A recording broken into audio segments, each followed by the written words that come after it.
Give me 5. This is how Kiril and Chris Facey say hello. The stump bump is quite, every time they see each other now they do that.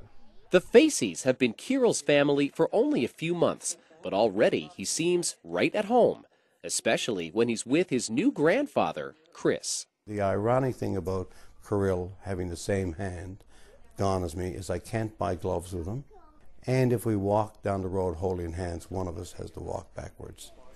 3 years ago, Chris's son Doug and wife Lesley decided to adopt a child from another country and applied with an orphanage in Kazakhstan.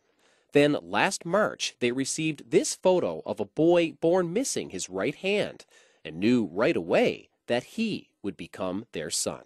They kept emphasizing throughout the whole process that, you know, do you really want a child with only one hand?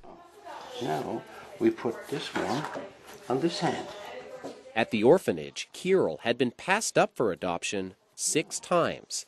But the Faceys didn't hesitate because Chris had been born the same way and accomplished so much.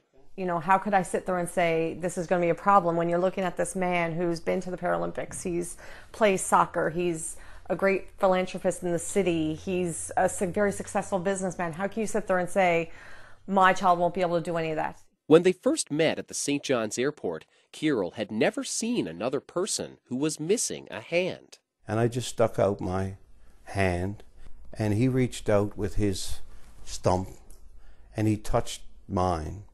And just like that, the stump bump was born.